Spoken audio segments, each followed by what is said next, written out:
Քո սուրբ հոգու աղբյուրն է իմ անարժան սրտիս տիրում Քո սուրբ հոգու սիրո լույսն է իմ ութ սիրտը լուսավորում Առանց սիրո քո սուրբ հոգու ես կդառնամ նորից Կմոլորվեմ ինչպես որակ, թե դու չգաս ինձ չգտնեմ Առանց սիրո քո սուրբ հոգու ես կդառնամ նորից անտես Կմոլորվեմ ինչպես որակ, թե դու չգաս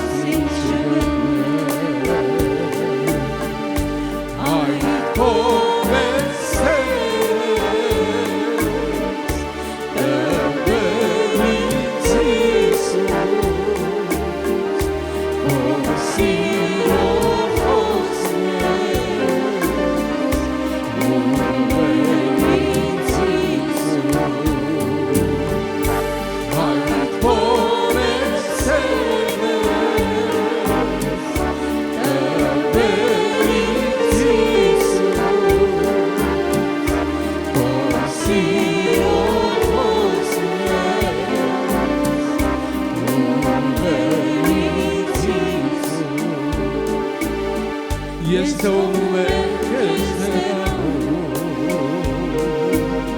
Քո սուրբ սերը ուղղանում Արցունքի մեջ հանկարծ տեսնում Որ դու նորից ինձ ես սիրում Նայում ես ինձ նախին ալվեր Նախին սիրով Նայում ես ինձ վշտորեն Թե կմոռնամ քեզ ինորեն Նայում ես ինձ աղին ալվեր Նախին սիրով հայացքով Նայում ես ինձ վշտորեն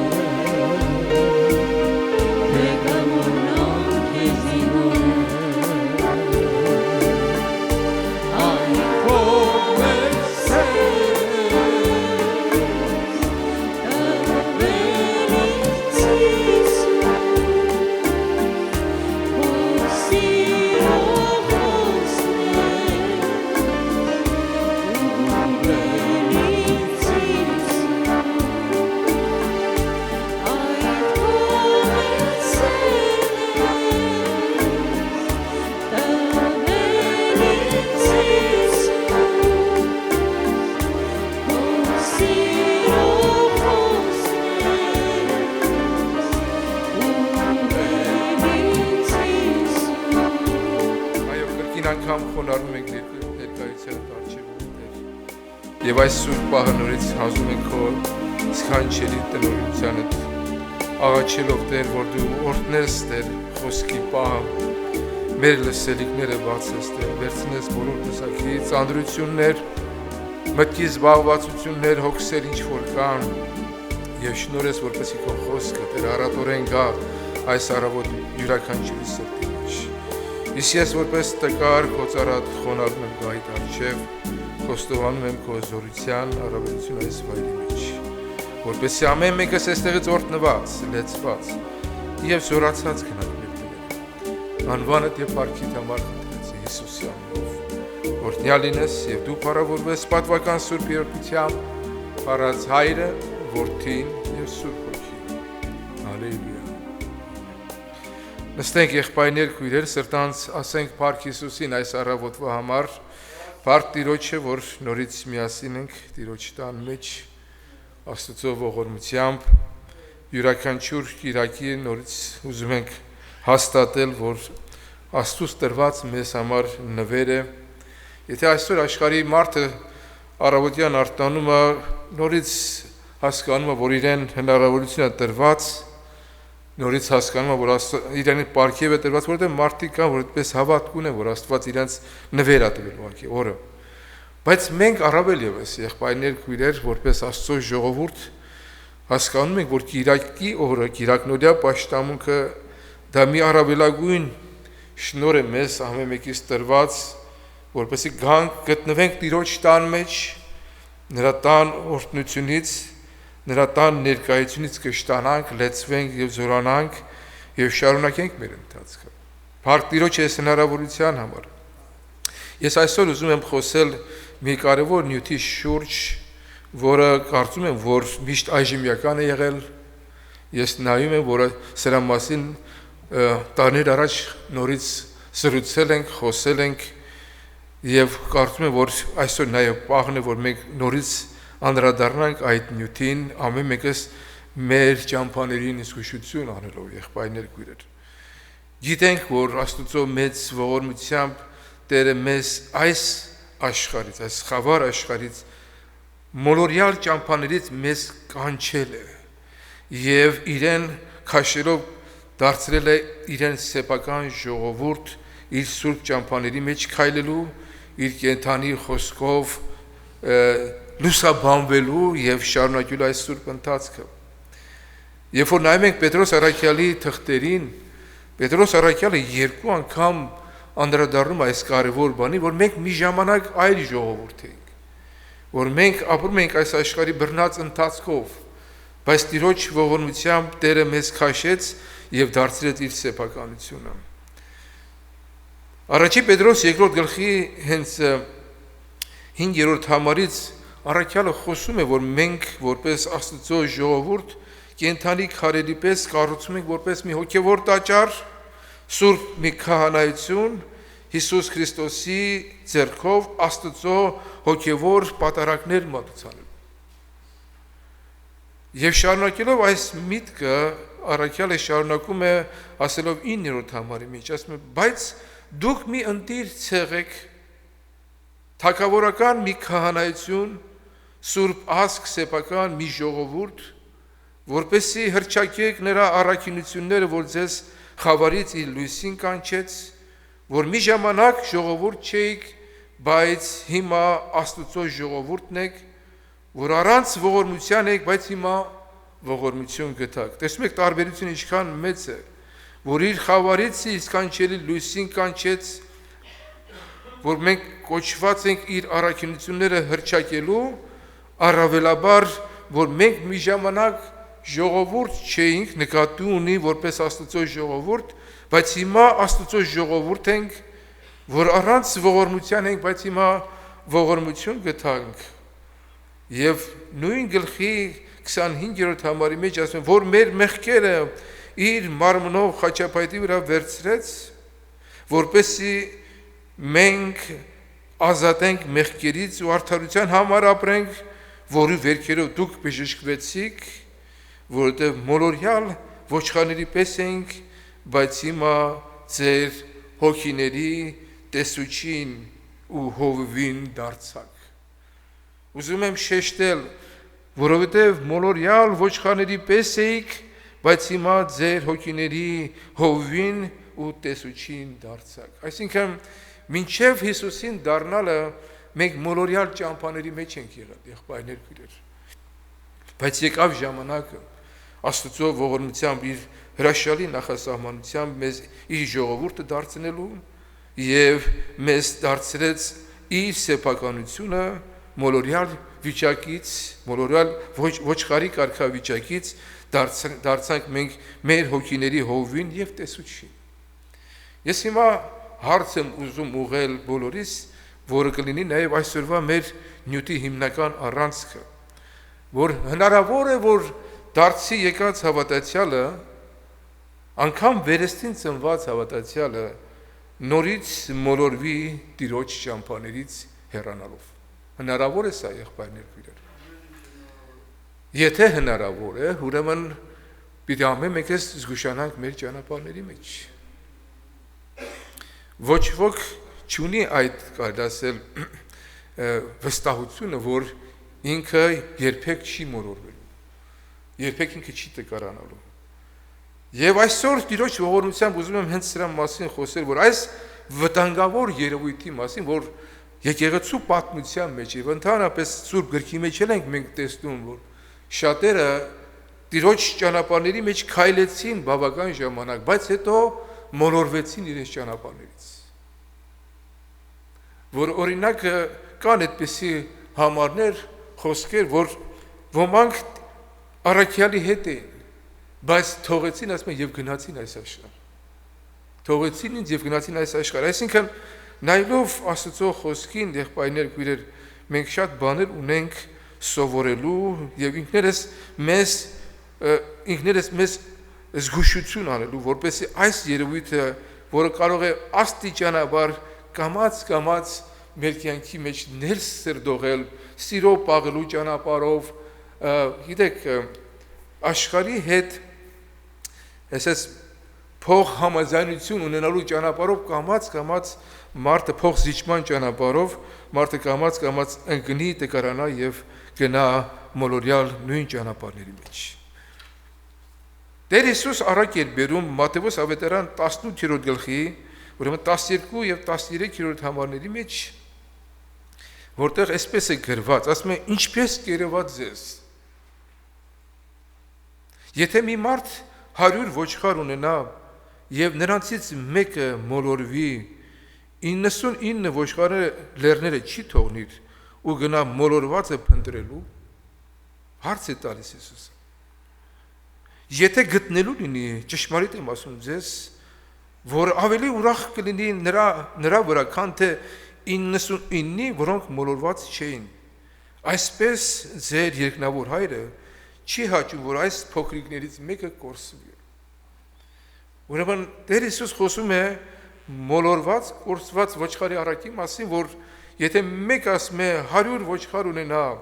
եւ եթե նույնիսկ նրանցից մեկը մոլորվի, ասում է չի թողնի այն 99 եւ գնա այդ մեկ մոլորվածի ետևից ու երբ որ գտնի, ասում է, նրա ուրախությունը շատ ավելի մեծ պիտի լինի այդ մեկ գտնվածի համար, քան թե այն 99-ի համար, որոնք մոլորված չէին։ Առակի երկրորդ իմաստը նա է, որ Հիսուս հիշեցնելով, որ ես եմ բարի հովիվը։ Բարի հովիվը իր կյանքը իր ոչխարների համար կդնե։ Իմ ոչխարները իմ ձայնս կլսեն եւ իմ ետևից կգնան, ուր որ ես եմ եւ նրանք էլ այնտեղ պիտի լինեն։ Սրա հետ մեկտեղ նաեւ հիշեցնում է, որ այդ նույն հոտից, այդ նույն ժողովրդից, այդ նույն գտնված ոչխարներից հնարավոր է, որ մեկը մոլորվի, բայց բարի հովիվը միշտ նրա ետևից է։ Նորից համարժեք համար եմ ուզում ընթերցել այս անգամ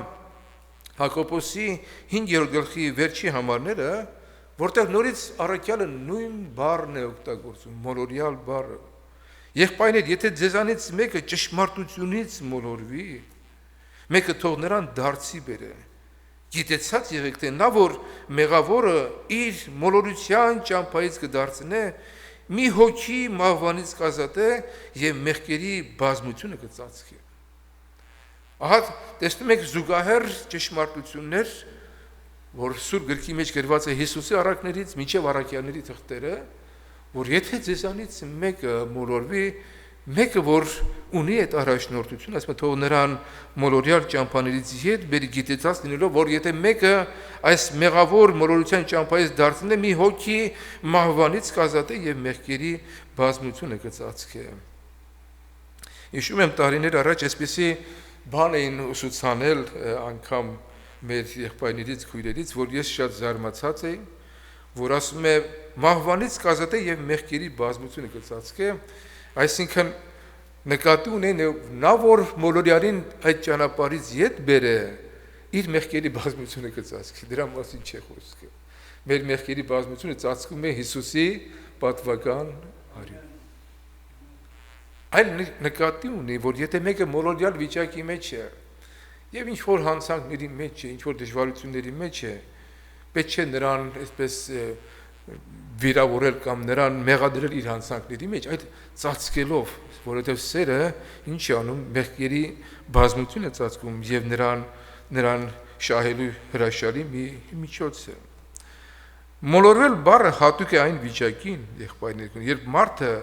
աննկատ կերպով դուրս է գալիս իր հիմնական ճանապարհից։ Մենք մանկուց այդպես տեսել ենք մուլտֆիլմեր, պատմություններ, հեքիաթներ կամ որ անտառի միջով քայլող, ասենք, որևէ մեկը իր հիմնական ճանապարհից կարող է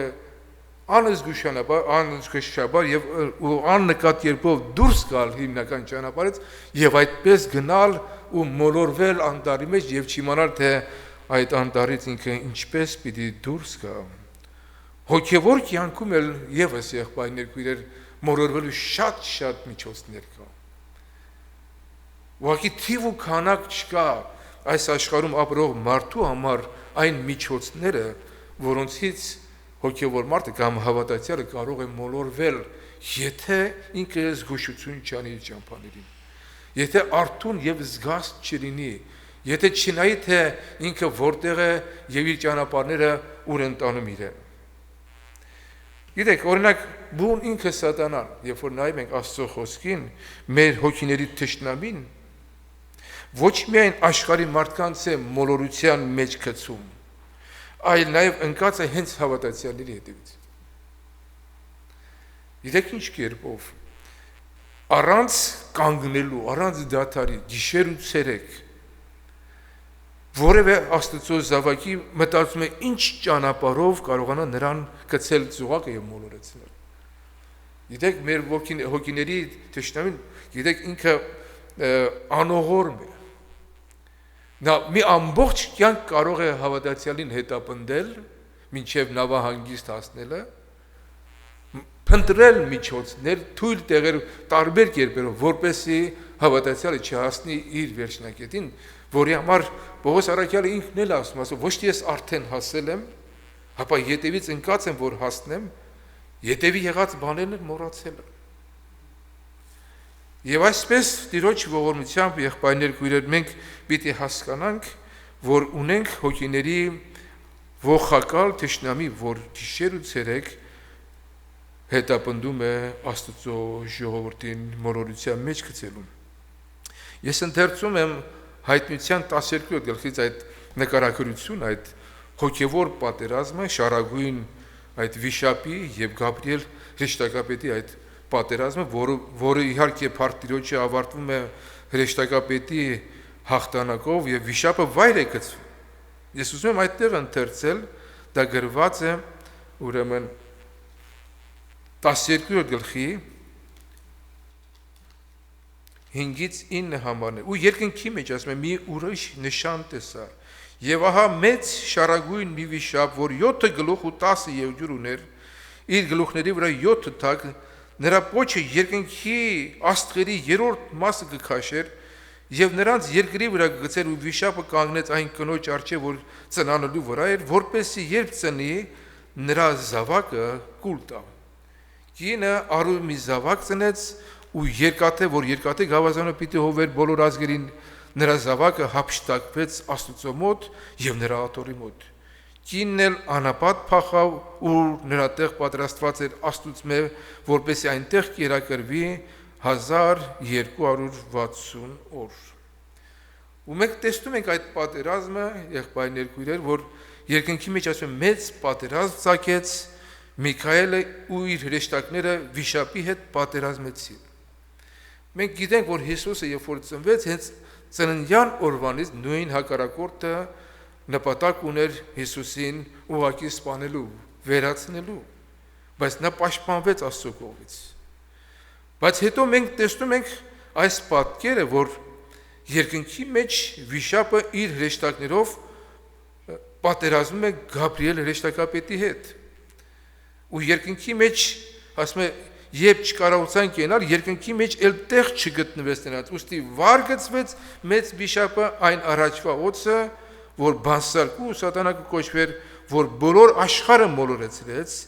եւ իր հրեշտակներն իրեն հետ վար գցվեցին։ Ուրեմն մենք տեսնում ենք, որ այս պատերազմի մեջ Սատանան ինքը վիշապը բարդված է եւ վար է գցված։ Ու ասում է, երբ վիշապը տեսավ, որ ինքը երկրի վրա գցվեց, առուժ զավակ ծնանող կնոջ ետևից ընկավ եւ այն կնոջը մեծ արծվի երկու թևեր տրվեցին, որպեսզի անապատ մի տեղ թրջի օծի երեսից։ Ուր պիտի կերակրվեր մի ժամանակ եւ ժամանակներ եւ կես ժամանակ։ Սա իհարկե նեղության շրջանի մասին է։ Եվ ասում է, օծը իր բերանից գետի պես ջուր վազեցրեց կնոջ ետևից, որպեսզի նրան հեղեղով ընկվի, բայց երկիրը օգնեց կնոջը։ Իր բերանը բացավ եւ կլեց նրան։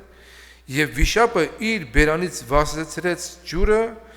վիշապը բարկացավ կնոջ դեմ եւ գնաց պատերազմելու նրա մյուս զավակների հետ, որոնք Աստծո պատվիրանները կպահեին եւ Հիսուսի վկայությունը կպահեին։ Բայց մինչ այդ լսում ենք 10-րդ համարի մեջ ասում է եւ մեծ ձայն լսեցի երկնքի մեջ, որ ասում էր հիմա եղավ Աստծո փրկություն ու զորություն ու թագավորություն նրա ոցյալին իշխանությունը, որովհետեւ մեր եղբայրներու դեմ չար խոսողը վար գծվեցավ, որ նրանց դեմ չարախոսություն կաներ մեր Աստծո առջև ցերեկ ու գիշեր։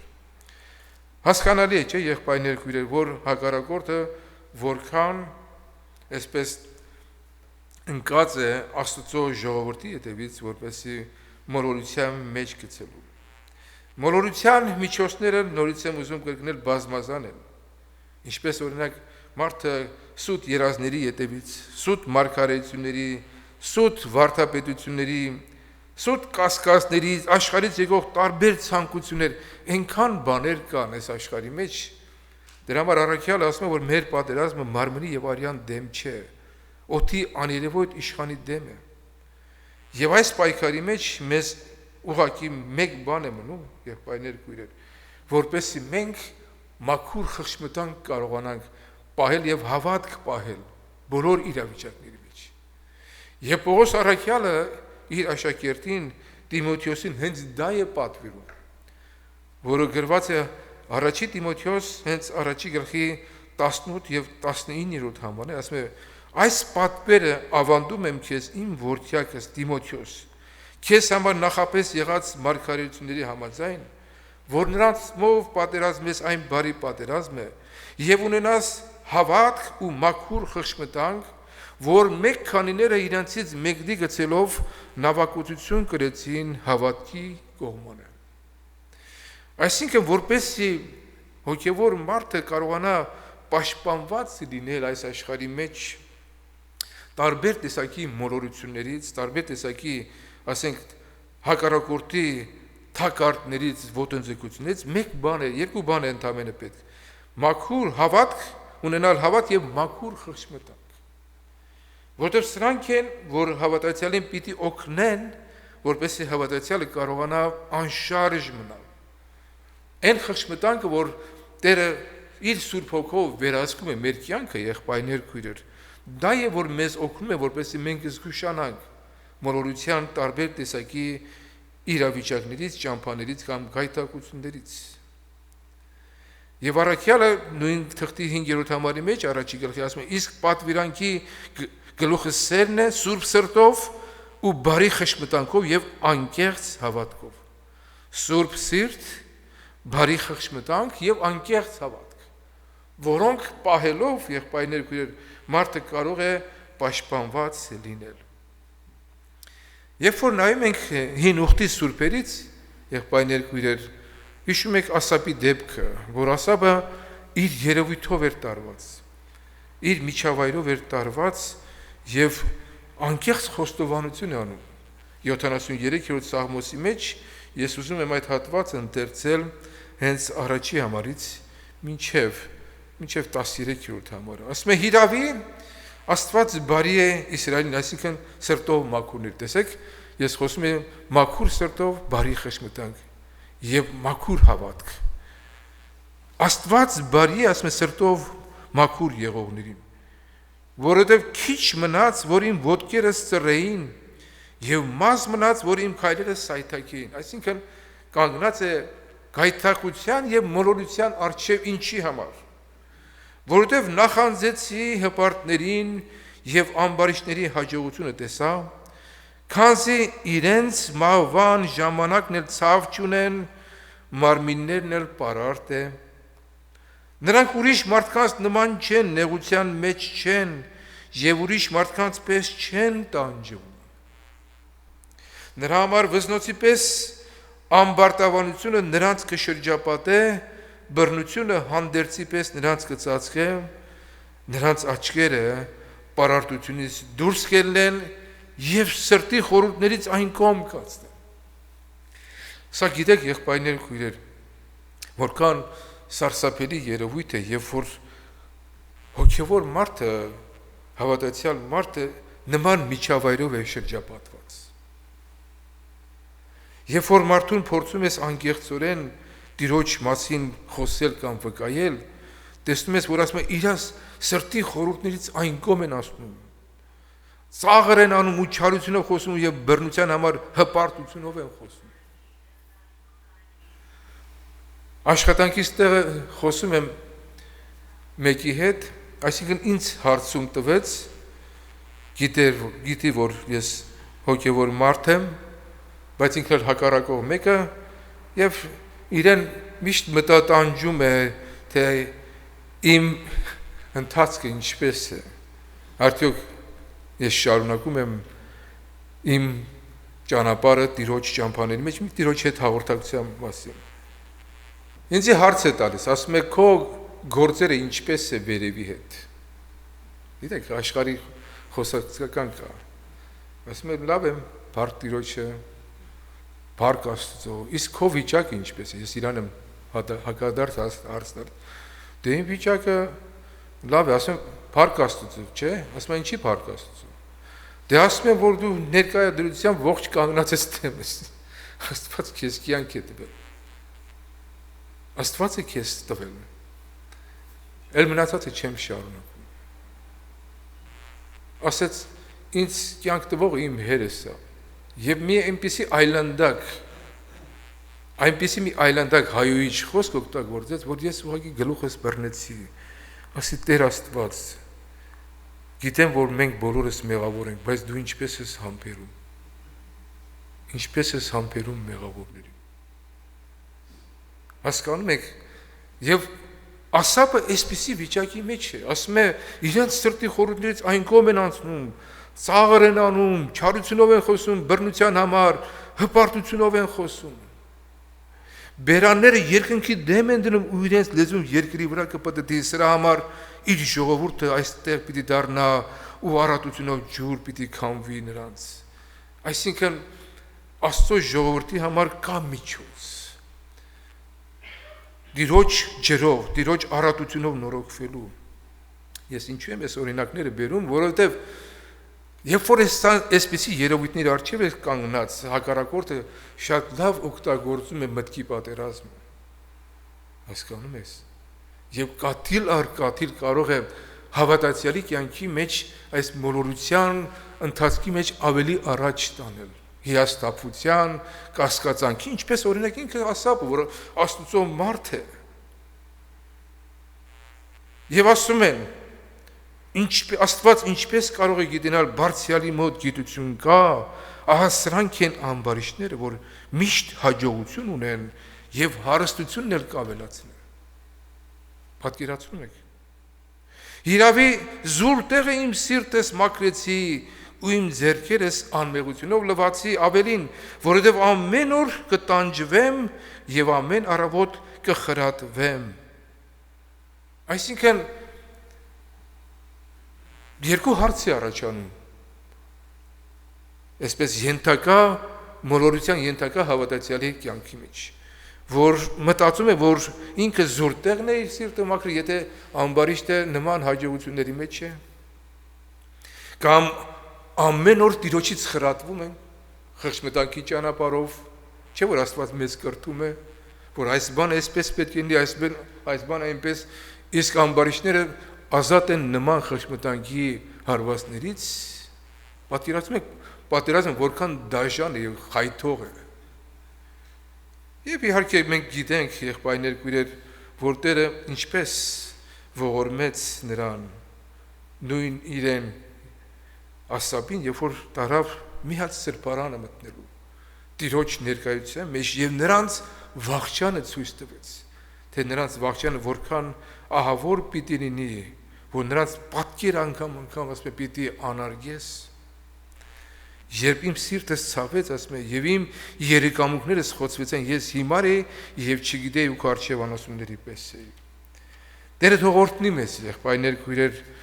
ժամանակի սուղության պատճառով շատ ավելի չեմ ուզում մանրանալ այս Սաղմոսի վրա, միայն ինքը Սաղմոսիկուն հասկանում է, որ ինքը ուրիշ մեկը չունի, ոչ երկնքի մեջ, ոչ էլ երկրի վրա, Աստծո զատ ուրիշ մեկը չունի։ Դու ասում ես իմ աջ ձեռքից ես կբռնես եւ քո խորհրդով ինձ կառաջնորդես ու վերջը փառքով ինձ կընդունես։ Բայց դժբախտաբար, եղբայրներ, քույրեր, դժբախտաբար երբեմն այս մոլորության ցանցի մեջ հայտնվում են Աստծո զավակներ։ Տեսեք են 99 մեկում թողած մոլորյալ գառնուկը ինչի համար մոլորվեց, որովհետև հիմնական հոտից դուրս եկավ եւ ընկավ մոլորության ճամփաների մեջ։ Այսինքն այս մտքի պատերազմի մեջ նա զիջեց եւ տրվեց տարբեր տեսակի դժվարությունների եւ մոլորությունների։ Նույն առաջի Տիմոթեոս 3-րդ գլխի մեջ մենք այսպեսի համար ենք կարդում, ես այդ համարն եմ ընթերցեմ 9-րդ համարի մեջ, որ ասում է օրինակ սարկավակության կանչված մեկը պետք է հավատքի խորհուրդը պահի մաքուր խշմտանքով, որովհետև մարդու խշմտանքը այն միջոցն է, որ ինչպես օրինակ աշխարհի մարդիկ են ասում են իմ խիղճը իմ Աստվածն է, ինչքան են կրկնել, չէ՞, ինչքան են մեզ հոգնածել, խույս տալով կենթանի Աստծո իրականությունը, ասում են իմ խիղճս կարևորը մաքուր, բայց դեռ հələ հարց է խշմտանքը մաքուր է թե ոչ։ Բայց ասում է առաքյալ, ասում է, որ խշմտանքը այն միջոցն է, որտեղ գրված է Աստծո օրենքները։ Եվ եթե սովորական մարդիկ ի բնե գիտեն որն է ճշմարիտը եւ որն է ուղիղը, առավել եւս Աստծո մարդը իր խշմտանքով կարող է վերահսկվել Սուրբ Հոգով, որովհետեւ որևէ արարք մեր կյանքի մեջ նույն խշմտանքի միջոցով ենթարկվում է վախ է առաջանում մարդու մեջ, ամոթի զգացողություն առաջանում, մեղավորության զգացողություն եւ այլն։ Այս միջոցներով է, որ Աստված Սուրբ Հոգու միջոցով մեր խշմտանքը վերահսկելով մեզ բերում է ուղղության, որպեսզի մենք չմոլորվենք Տիրոջ ճամփաների մեջ։ Բայց արի ու տես, որ եղբայրներ, քույրեր, որ երբեմն այդ խշմտանքը ժամանակի ընթացքում սկսում է չաշխատել, սկսում է խանձվել։ Այն ահազանգը այլևս մարդու մեջ չկա, որ եւ դա աստիճանաբար է կատարում։ Միանգամից չի լինում։ Իսկ երբ որ խշմտանքն է խանձված, այնտեղ արդեն ցանկապատներն են վերցված։ Եվ գառնուկը կարող է հեշտությամբ ցանկապատից դուրս գալ եւ ընկնել մոլորության տարբեր վիճակների մեջ։ Իսկ բոլորովին հակառակ վիճակը, երբ որ խշմտանքը մաքուր է հավատացյալի, ոչ թե այնտեղ վախ, ամոթ կամ մեղավորության զգացողություն կա, այլ հակառակը ուրախություն, ցնծություն, Սուրբ Հոգով ուղղակի լեցուն մի վիճակ, երբ որ խշմտանքը մաքուր է Տիրոջ առջև։ Ուրեմն կա խանձված խշմտանք եւ բարի եւ մաքուր խշմտանք։ Առաքյալը նորից նույն պատվերն է ուղղում Տիմոթեոսին, առաջի Տիմոթեոս 4-րդ գլխի հենց երկու համարների մեջ, ասում է Հոգին հայտնի ասում, որ վերջին ժամանակները մեկ քանիները հավատքից պիտի ապստամբեն եւ մոլորեցուցիչ ոգիների եւ դևերի ուսմունքներին ուշադրություն պիտի անեն, ստախոսների կեղծավորություն, որոնց խշմտանքը խանձված է։ Այնտեղ ասում է, որ ամուսնությունը պիտի արգելեն, կերակուրներից պիտի հրաժարվեն եւ այլն եւ այլն։ Սրանք մոլորեցուցիչ ոգիների ազդեցություններ են, որոնք կարող են մարդու խշմտանքը տանել մինչև խանձված կարգավիճակի։ Եվ դրա համար միջոց կա, ինչպես կարդացինք 73-րդ Սաղմոսի մեջ, ասում է դրա համար իր ժողովուրդը առատությունով ջուր պիտի քաշվի նրան։ Այսինքն Աստծո խոսքն է, որ գալիս է մարդու կյանքի մեջ, մարդու խշմտանքը ներքին զգացողությունները սրբելու, վերականգնելու, նորոգելու, որպեսզի մարդը ճշմարտությամբ եւ ուղղությամբ Տիրոջը պաշտի։ Եբրայեցիների թղթի մեջ մենք այսպեսի խոսք ենք կարդում, ես ուզում եմ Եբրայեցիս ուրեմն 10-րդ գլխից մի համար ընթերցել եւս, դա 22-րդ համարն է։ Ուրեմն ասում է մոտենանք ճշմարիտ սրտով, լեցուն հավատքով, մեր սրտերը չար խղճից մաքրված եւ մեր մարմինները մաքուր ջրով լվացված։ Գիտենք, որ մաքուր ջուրը դա Աստծո խոսքն է։ Աստծո խոսքն է, որ Սուրբ Հոգին մեզ հնազանդության ճանապարհով, մաքուր ջրով մեզ սրբում է մեր ճանապարհների մեջ, մեր ոտքերը չգայթակղվելու, որպեսզի մեր խշմտանքներ միշտ Տիրոջ առջև մաքուր մնա։ Սա է Տիրոջ պատվերը, շնորհը, որով մենք կարող ենք իսկապես Տիրոջ առջև ճշմարտությամբ իրեն պաշտել։ Ուրեմն ասում է անխախտ պահենք հույսի դավանությունը, որովհետև հավատարիմ է նա, որ խոստացավ։ Իհարկե այնտեղ արդեն շարունակում է մեկտեղ հավաքվելու կարևորությունը, որով մենք պիտի նաև պաշտպանված լինենք նման ճանապարհների մեջ չմոլորվելու պատճառով։ Պողոս առաքյալը զգուշացնում է նաև մեկ այլ վտանգավոր երևույթ, որը կարող է հավատացյալին, եղբայրներ քույրեր, տանել մոլորության մեջ։ Դա արծաթասիրությունն է։ Ես ուզում եմ այդ հատվածը եւս բերել մեր բոլորի առջև, դա գրված է առաջի Տիմոթեոս հենց 6-րդ գլխի մի քանի համարներ ընթերցեմ ընդամենը։ Առաջի Տիմոթեոս 6-րդ գլխի 9-ից 10 համարներն եմ ընթերցում։ Բայց նրանք ասում են, որոնք հարստանալ կուզեն,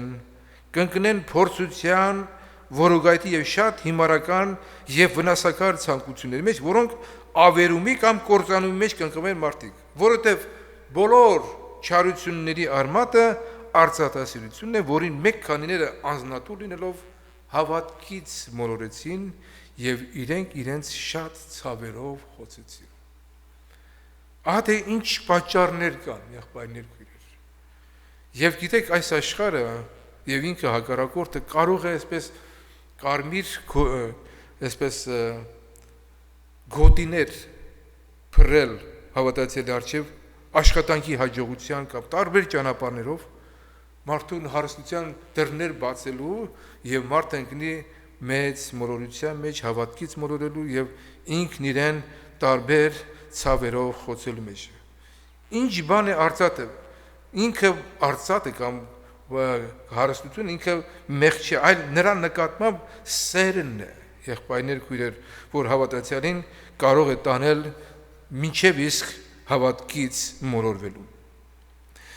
Երկրորդ Տիմոթեոսի մեջ առաքյալ ասում է գիտեցիր, որ վերջին օրերը չար ժամանակներ պիտի գան, որովհետև մարդիկ պիտի լինեն անznասեր, արծաթասեր, ամբարտավան, հպարտ, հայոյիչ, ծնողների անհնազանդ, ապերախտ, անսուրբ, անգութ, անհաշտ, բանսարկու, անժուժկալ, դաժանաբարով, բարին չսիրող, մատնիչ, հանդուկն, գորոզ ավելի հեշտասեր, քան թե աստվածասեր, որոնք աստվածապաշտության կերպարանք ունեն, բայց նրա զորությունը ուրացած են եւ դու սրանցից ասում է մեկդի կեցիր։ Այս ինչ որ նկարագրված է, եղբայրներ քույրեր, խոսում է աստվածապաշտության ընթացք վերցրած կամ կերպարանք ունեցող անձանց մասին, ովքեր կարող են նման վիճակների մեջ հայտնվեն, եթե ժամանակին հոգեորապես չեն արթնացել կամ չեն զգաստացել կամ հոգեորապես չեն աճել եւ չեն մեծացել։ Եվ արծաթասիրությունը, որ ասում է ամեն չարության արմատն է, կարող է տանել մինչև իսկ անգամ կռապաշտության, որը հենց իսկ ագահությունն է։ Ես տեսել եմ, ասենք, հոգևոր կյանքի մեջ, որ շատ հավատացյալներ ժամանակի ընթացքում հավատքից մոլորել են միայն նյութականի պատճառով։ Ուղղակի իրենց, չգիտեմ, տարբեր տեսակի շահույթների պատճառով ավելի նախընտրել են նյութական ունեցվածքը, քան թե այն հոգևոր հարստությունը, որ մեզ գալիս է ավետարանի միջոցով, որովհետև Տեր Հիսուս ինքն էլ ասեց, որ երկու տիրոջ ծառայելը անկարելի է։ Հնարավոր չէ եւ մամոնային ծառայել եւ տիրոջը ծառայել։ Կամ պետք է տիրոջը հաճեցնենք, կամ էլ մամոնային։ Երկու տիրոջ ծառայելը ուղղակի հնարավոր չէ։ Ղուկաս ավետարան 8-րդ գլխի 14-րդ համարի մեջ, երբ որ Հիսուս մեկնաբանում էր ուրեմն Սերմնածանի երրորդ որակը, առակի երրորդ որակը, որ հետևյալ մեկնաբանությունն է անում, Տեր ասում է, փշերի մեջ ընկածները նրանք են, որոնք կլսեն, բայց հոգերով ու հարստություններով եւ այս կյանքի ցանկություններով զբաղված լինելով կխեղդվեն եւ անպտուղ կլինեն։ Լսում են խոսքը, բայց պտուղ չկա, բայց չկա հոգևոր աճ, հաստատություն եւ այլն։ Մարկոս ավետարանի մեջ գրված է աշխարհի զբաղմունքներ հարստության խաբեություն, որ հարստությունը կարող է մարդուն, հոգևոր մարդուն ասեմ, հավատացյալին ասեմ, կարող է խաբեության մեջ գցել եւ ասում է եւ ուրիշ բաներ։ Այսինքն Հիսուսը չի սահմանափակում միայն ենթադրենք աշխարհի զբաղմունքները կամ հարստությունը, այլ ուրիշ բաներ էլ կան այս կյանքի մեջ, որ հավատացյալը պետք է այնքան արթուն լինի եւ զգաստ լինի, որ չլինի թե նման բաներից տարված երբևէ հավատքից տկարանա։ Եվ ավելին, Եբրայեցիների 3-րդ գլխի մեջ այսպիսի մի նաեւ զգուշացում կա մեզ բոլորիս, եղբայրներ, քույրեր, որ Պողոս առաքյալը հորդորում է, որ եթե մենք այսօր լսում ենք նրա ձայնը, ասում է, մեր սրտերը չխստացնենք։ Նայեցեք, եղբայրներ, 12-րդ համարն եմ ընթերցում։ Չլինի, որ ձեզանից մեկի ներսիդին անհավատության չար սիրտ լինի եւ ապստամբի կենթանի Աստծո դեմ։ Մենք գիտենք, եղբայրներ, քույրեր, որ մարդու ներսը բարի բան չկա, մարդու սիրտը ասում է չար է եւ խիստ խաբեբայ է։ Այսինքն, եթե ուրիշ բաներ չլինի երևույթ այս աշխարհի մեջ հակառակորդի ոտնձգությունները չլինեն, գոնե մարդը իր մեջ ունի բնությամբ չար սիրտ, որը խիստ խաբեբայ է։ Եվ մարդը երբեք իր խորհուրդներին ապավինել, կամ իր զգացումներին ապավինելու վստահելու կարիք չունի հավատացյալ մեկը, որտեվ առակած գրքի մեջ ասում է, քո ասում է վստահությունը Տիրոջ վրա դիր եւ քո խորհուրդներին մի վստահիր, հապա քո ամբողջ սրտով Տիրոջը ապավինիր։ Հապա ամեն օր ասում եմ մեկս մեկ հորդորեցեք, քանի որ այսօր կասվի, որ չլինի թե եթե ձեզանից մեկը խստանա մեղքի խաբեությունով, քանզի մենք Քրիստոսին մասնակից ենք եղել միայն թե մինչև վերջը պինդ բռնենք։ Տիրոջ անունը փառավորվի, եղբայրներ, մենք Աստծո խոսքի մեջ տարբեր տեղեր տեսնում ենք, հենց ես ուղղակի մեջ բերում անեմ Երեմիա 17-րդ գլխի 9-րդ համար, ասում է սիրտը ասում է ամեն բանից ավելի խաբեբայ եւ խիստ չար է։ Հետաքրքիր որ գրված է խիստ չար է։ Այսինքն չափավոր չար չի։ Նրան ով կարող է գիտենալ։ Ես Տերս միտքը քննեմ, սրտերը կփորձեմ, որպեսզի մարդուն իր ճամփաների համեմատ ու իր գործերի պտուղի համեմատ հատուցում անեմ։ Այսինքն եղբայրներ քույրեր, մենք նայում ենք Աստծո խոսքի մեջ, որ եթե անգամ մենք փորձում ենք մեր սրտերի մեջ ինչ-որ բաներ թաքցնել, բայց Տերը գոնե մեր սրտերից ավելին է։ Նա սրտեր ու երիկամուկներ քննող Աստված է, ուրեմն թույլ տանք, որպեսզի նրա քննությունը մեր մեջ ավարտվի ներքին բժշկությամբ։ Ես հիշում եմ մեր վրեժ եղբոր խորհուրդներից մեկը, որ մինչև տպավորված է տարիներ առաջ Հայաստանից, ասում է ամեն բանից դուրս եկեք, բայց Աստծո խոսքից երբեք։ Ամեն բանից։ Ու եթե ասում եմ քո եւ Աստծո միջև վեճ կա, իսկ Հնարավոր է, որ մարդու մեջ Աստծո եւ իր միջև վեճ լինի։ Հա, հնարավոր է։ Իհարկե հնարավոր։ Եվ սա հենց ապստամբությունն է չարը սրտի։ Աշխատիր, ասում է, միշտ դու պարտվես Տիրոջ առջև։ Բայց աշխատիր համոզումով պարտվել, որովհետև դրանով դու կշահես միայն։ Բայց եթե մարդը իր ճակատը պնդացնում է, իր պարանոցը խստացնում է եւ շարունակում է ապստամբել, հասկանում եք, վիճել Աստծո հետ, դժգոհություններով, գանգատներով եւ այն նման մեկը տեղ չի կարող հասնել եղբայրներ քույրեր։ Ամենաշատը կարող է ինչ անել, մոլորվել Տիրոջ ճամփաներից։ Թող Տիրոջ անունը փառավորվի։ Ես մեկ մեջբերում եմ ուզում եմ անել, դա գրված է հիմա գտնեմ, որտեղ հենց հիմա հիշեցի այդ համարը։ Ասում է խաղաղության ետև եղեք ամենքի հետ։ Եվ սրբության առանց որի մեկը պիտի չտեսնե Տերը։ Զգուշացեք, տեսեք այս զգուշացումը բոլորիս է եւ ինձ էլ եւ բոլորիս։ Երբեմն երբ որ քարոզում է այստեղից նկատի առնում, որ եղբայրը նկատի ունի հենց միայն ինձ։ Մի կողմից դա լավ է,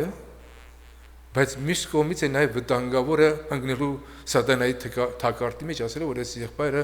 ինձ է ուղղակի մատնանշում։ Բայց ես ուղղակի հայտարարում եմ, որ այստեղ մենք այսպես տունտունիկ չենք խաղում,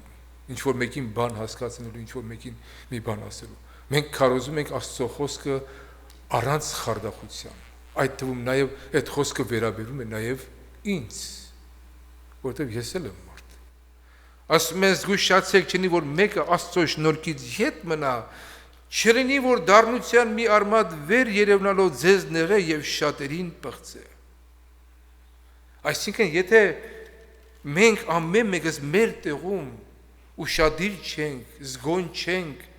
եթե Աստծո խոսքը եկել է մեզ եւ մենք դրա համեմատ չենք ուղղում, չենք շտկվում, դա կարող է մեր մեջ բարձրացնել ապստամբություն եւ դրանով անգամ եկեղեցին կարող է մեծ վնասներ կրել։ Ուստի երբ ասում են Սուրբ Հոգին անհանգստացնում է մեզ մեր եղած վիճակների մեջ տարբեր կերպերով, խոսքի ճանապարհով կլինի, խղճմտանքի միջոցով կլինի,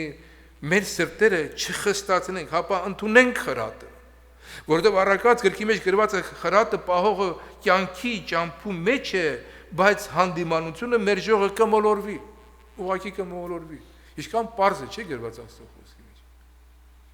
Խրատը պահողը կյանքի ճամփի մեջ է, բայց հանդիմանությունը մեր ժողը ուղղակի կմոլորվի։ Ես երբեք չեմ մոռանա մեր Արմիկ քրոջ, Արմենուի քրոջը այս արչևը նստում էր միշտ, 3-րդ շարք, Հայդա քրոջ տեղն էր նստում, հիշում եք իրան։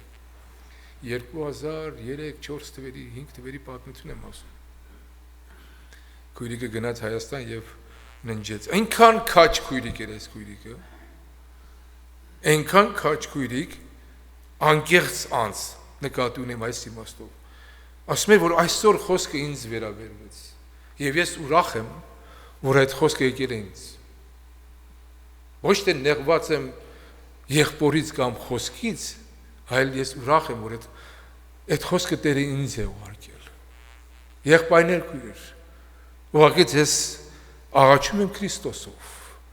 Եթե Աստծո խոսքը գալիս է մեզ, ու մենք դրանից վատ ենք զգում, դա լավ նշան է։ Հավատացեք, որ լավ նշան է։ Որովհետև վիրաբույժը եկել է բժշկելու քեզ եւ քեզ ցավ է պատճառում։ Առաջի երևույթից ցավը լավ բան չէ, բայց բժշկության միջոցը դա է։ Իսկ եթե մենք մեզի այսպես փափուկ բարձր դրվեն եւ մենք այդպես էլ անցկացնենք մեր տարիները անպտուղ եւ այդպես կարելի ասել առանց հոգեվոր զարգացման, վերջի մեր կանգնենք փաստի առաջ, թե մենք այսքան տարի հոգեվոր կյանքի մեջ ենք, ինչ ենք սովորել։ Դրանից ինչ օգուտ կլինի մեզ։ Ավելի լավ է, որ ժամանակի մեզ խրատ լինի, որպեսզի մեզ համար էլ նաև բժշկություն լինի։ Սաղմոս 119-ի մեջ այսպիսի խոսք եմ ուզում ընթերցել, 119-րդ Սաղմոսի ասում է. «Իմ բոլոր սրտով խնդրեցի քեզ», հետաքրքիր է ինչ է խնդրում։ Դավիթը, ես նրան այդպես մանրամասն ուշադրություն չէի դարձրել։ Իմ բոլոր սրտով խնդրեցի քեզ, մի թողիր ինձ, որ քո պատվիրանքներից հետ մոլորվեմ։ Սա էլ է աղոթքի նյութ։ Գրիգոր եղբայր մեր մեջ առաջ է նստում էր, հիշում եք Գրիգոր եղբայր։ Իր աղոթներն եմ հիշում եւ միշտ զարմանում եմ, ասում եմ Գրիգոր եղբայրը խի է այսպեսի աղոթք անում, ինչի ասում, ասում եմ միցե քեր Տեր, որ քո ճամփաներեն մոլորվեմ։ Ասում եմ այս աղոթքը որտեղից, պարզվում է, որ Սաղմոսի մեջ այդպեսի աղոթք կա։ Ասում եմ իմ բոլոր սրտով խնդրեցի քեզ, մի թողուր ինձ, որ քո բոլոր քո պատվիրանքներից հետ մոլորվեմ։ Իհարկե, եղբայրներ, Տիրոջ կամքը չէ, որ մեկը գնա մոլորվի։ Տերը չի ուզում, որ մեկը մոլորության մեջ լինի, այլ ավելին։ Ուզում է, որպեսզի յուրաքանչյուր անձ օրհնյալ ես դու ով Տեր, սովորեցրու ինձ քո կանոններդ։ Իմ շրթունքներս պատմեցի ու քո բերնիդ բոլոր պատվիրանքները, քո վկայությունների ճամփով ուրախացա, որպես թե ամեն կերպ հարստությունով։ Քո հրամաններիդ վրա պիտի մտածեմ, երբ քո ճամփաներիդ պիտի դիտեմ, քո կանոններով պիտի ուրախանամ, քո խոսքդ պիտի չմոռանամ։ Տիրոջ անունը փառավորվի, եղբայրներ։ Բայց մյուս կողմից, տեսեք, այսքան մոլորության այսպես վտանգները ներկայացվեց Տիրոջ ողորմության իշխանով, որ կարողացա։ Բայց մյուս կողմից մենք ասացինք, մենք ունենք բնություն, չար սիրտ, խղճ մտանք, երևույթ, հակառակորդ հոգիների, որ ամեն կերպ ընկած է մոլորության մեջ։ Մենք ունենք շատ մի հատ հզոր միջոց պաշտպանության, դա Սուրբ Հոգու օծությունն է։ Սուրբ Հոգուց եղած օծությունն է, որ յուրաքանչյուր հավատացյալին պահում է ճշմարտության մեջ։ Ես ընթերցեմ այդ հատվածը առաջի Հովհաննու 2-րդ գլխի ուրեմն 24-րդ համարից։ Ուրեմն ինչ որ դուք սկզբից լսեցիք, թող այն ձեր մեջ բնակվի։ Եթե այն սկզբից լսածը ձեր մեջ բնակվի, դուք էլ որդու եւ հոր մեջ պիտի բնակվեք։ Եվ այս է այն խոստումը, որ ինքը ձեզ խոստացավ, այսինքն հավիտենական կյանք։ Այս բաները գրեցի ձեզ մոլորեցնողների համար։ Որպեսզի այն օծությունը, որ դուք իրենից ընդունեցիք, ձեր մեջ մնա։ Պետք չէ, որ մեկը ձեզ սովորեցնի, արդեն նույն օծությունը ձեզ կսովորեցնի ամեն բան, որ ճշմարիտ է ու սուտ չէ, ինչպես նա ձեզ սովորեցրեց, նրա մեջ մնացեք։ Այսինքն, երբ որ Սուրբ Հոգին գալիս է մեր կյանքի մեջ, եղբայրներ, նա մեզ մի բան ունի սովորեցնի, դա ավետարանն է, դա Աստծո խոսքն է։ Եվ այդ օծությունը, որ մեր մեջ գալիս է Սուրբ Հոգու ձեռքով, նաև մեզ օգնում է զանազանել մոլորությունը ճշմարտությունից, ուղղությունը անարդարությունից եւ այլն եւ այլն։ Այսինքն, երբ որ մարդը իր ներքին կապը Սուրբ Հոգու հետ, երբ որ նա կորցնում է, չէ՞ որ կա Սուրբ Հոգուն մարելու, Սուրբ Հոգին տրտմեցնելու տարբեր, ասենք, միջոցներ, որ Պողոս Արաքելը ասում է Սուրբ Հոգին մի տրտմեցնեք, եթե բարկացաք, բարկությունը ձեր արևը ձեր բարկության վրա մայր չմտնի, խաղաղության ետև եղեք եւ շատ ուրիշ բաներ։ Ու երբ որ ներքին այդ զգացական Սուրբ Հոգու հետ հաղորդակցության կապը տկարացած է, եղբայրներ, մարդը այդ օծությունն էլ է կորցնում եւ ենթակա եւ մոլորվելու եւ Տիրոջ ճամփաներից ծռվելու։ Դրա համար իմ հորդորս է մնալ նրա մեջ, իր խոսքի մեջ, եւ դրա հնարավորությունը տրված է եկեղեցուն։ Այսօր, որ մենք հավաքված ենք միասին Տիրոջ խոսքի շուրջը, եղբայրներ, Քրիստոսի լրիվ հասակի չափը ունենալու, միաբանությամբ հավատքի միաբանություն ունենալու, կատարյալ մարդ լինելու այս հնարավորությունը տրված է եկեղեցում։ Միայն թե մենք այն գնահատենք եւ այն վերցնենք որպես մեզ համար աստվածային մեծ ողորմություն եւ միջոց։ Ես ասել եմ դրա մասին, բազում եմ ասել, աշխարհում ոչ ոք ձեզ ավետարանի խոսքով չի խրատի։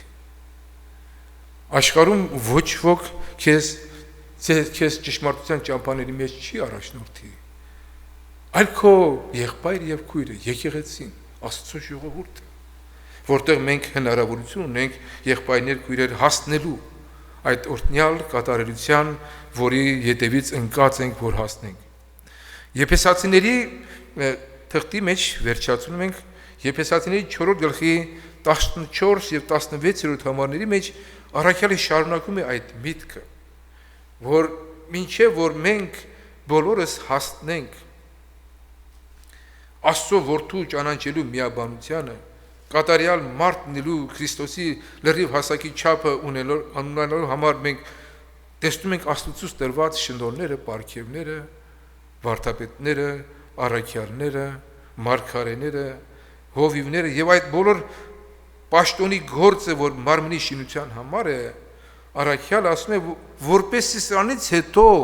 մենք այլևս տղա չլինենք, երեխա չլինենք։ Այսինքն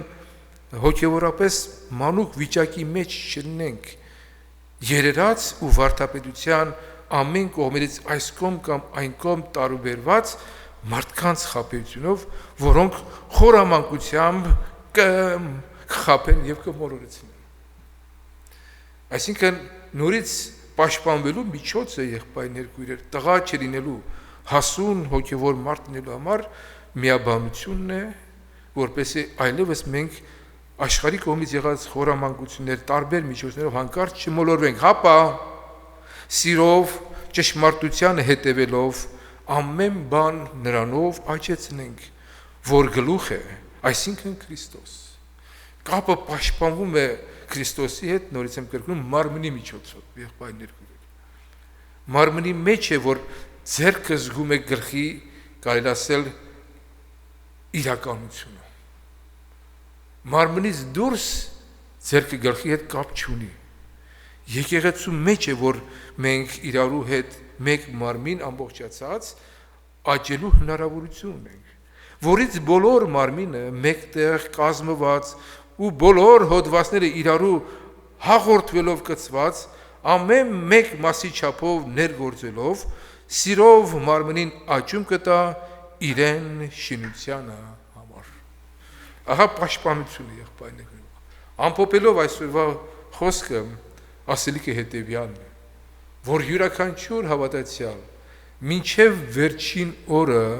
իր ոտքերին զգուշություն անելու կարևորություն ունի։ Նա որ ասում է, կարծում է, որ ինքը հաստատում կանգնած է, թող զգուշանա, որ չեն գնի։ Ուղղակի թող զգուշանա։ Այդպես մեր վրա մեծ համարում չունենանք։ Եթե անգամ որևիցե մեկին նկատում ենք, որ ընկել է, մոլորվել է, չդատենք կամ չչափենք, որովհետև ինչ չափով որ չափենք, գուցե նույն չափով մեզ չափվի։ Ինչ դատաստանով որ դատենք, գուցե մենք նման դատաստանի տակ ընկնենք։ Մեզ ընդամենը պետք է որ մոլորյալին, եթե մեկը մոլորվել է, ուղղությամբ բերելու։ Եվ այն էլ Աստծո սիրով, Քրիստոսի սիրով։ Թող Տիրոջ անունը փառավորի։ Տերը խոստում ունի մեզ բոլորիս միշտ ուղղության ճանապարհների մեջ առաջնորդելու, եթե մենք լսող ականջ ունենք եւ ընդունող սիրտ։ Զգուշացում, հիշեցում, լսելու ականջ եւ ընդունող սիրտ։ Հիսուսը երբ որ առակները բացատրում, ասում է մտիկ արեք։ Պարզվում է, որ մտիկ արեք բառը, մտիկ բառը դա սովորական լսելու մասին չէ, այլ ուշադրությամբ լսեք ինչ եմ ասում։ Կամ որ Հիսուս ասում էր ճշմարիտ եմ ասում ձեզ, ուրեմն շատ կարևոր բան ուներ ասել։ Մեկ անգամ ասում են խոսեցավ Տերը, ես երկու անգամ լսեցի, որ զորությունը Աստծո կպատկանի։ Սա Դավիթն է ասում։ Մենք շատ ժամանակ մեկ անգամ ենք լսում, երկու անգամ չենք լսում։ Մեկ անգամ լսելը մեր ֆիզիկական լսելիքն է, երկրորդ լսելիքը ներսի մարդով լսելն է։ Մեկ անգամ ընդունել դա մտքով ընդունելն է, որը դեռ ավարտված վիճակ չէ։ Երկու անգամ ընդունել դա սրտով ընդունել եւ հավատալ։ Դրա համար նորից եմ պնդում, եթե մենք լսելու ականջ ունենք եւ ընդունող սիրտ ունենք Տիրոջ առջև, տեսեք Տիրոջ խոսքը ինչի ասում, վերջի համարն եմ ընթերցում։ Եսայի մարգարեության 30-րդ գլխի 21-րդ համարը։ Երբ աջ կամ ձախ կողմը խոտորելու լինես, քո ականջներդ Ետևից մի խոսք պիտի լսեն ու ասեք ես, սա է ճամփան, սրանից քայլեցեք։ Եթե մենք լսելու ականջ ունենք, դրա համար Հիսուս ասեց. ես եմ ճանապարհը, ճշմարտությունը եւ կյանքը։ Եվ մեկ ճանապարհ կա, դա ավետարանի ճանապարհն է։ Այդ ճանապարհը նեղ է, դուրը նորից նեղ է, տարիներ առաջ մենք դրա մասին խարոզել ենք, խոսել ենք եւ միշտ պիտի խարոզենք, որ այդ ճանապարհը երբեք չի լայնանալու եւ այդ դուրը երբեք չի ընդարձակվելու։ Հիսուս Քրիստոս նույնն է երեք, այսօր եւ հավիտյան։ Թե ինչու է նեղ, թե ինչու այդ դուրը նեղ, ճանապարհը նեղ, մենք վերջում ավելի լավ կհասկանանք, որովհետեւ այս բնությունը, որ մենք կրում ենք եղբայրները, խոնարեցնելու ուրիշ միջոց չկա։ Միայն նեղ ճանապարհի մեջ մարդը կարող է մնալ զգաստ, միայն նեղ դռնով մտնող մարդը մաքրված պիտի լինի բոլոր տեսակի ավելնորդություններից երկնքի արքայություն մտնելու։ Տերը մեր ոտքերը պահի բոլոր տեսակի գայթակղություններից, մոլորություններից եւ շփոթություններից, մինչեւ իր փառավոր օրը, իր սկսած գործը իր օրհնյալ ավարտին հասցնելու։ Կանգնենք միասին երկեցողությամբ Տերը օրհնելու։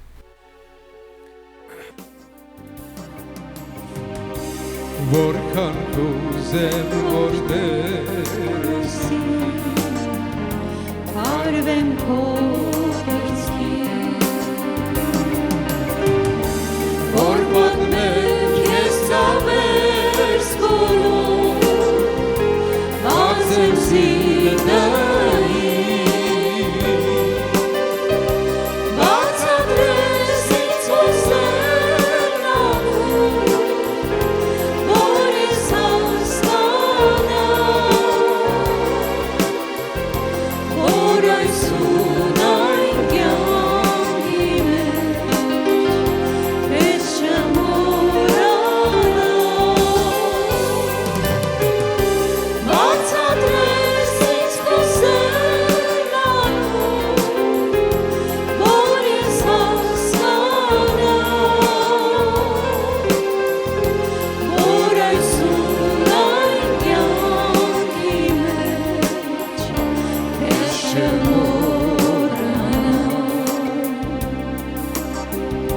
Ձերքիդ մեջ չէ կյանքային, այնտեղ երկնքում, ուր սուրբ են ուրեշտանները,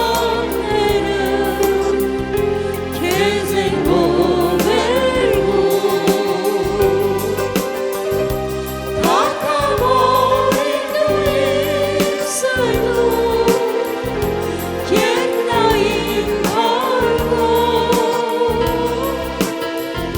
որ ձգտի երկինք սիրտին, ապրեմ քեզանով,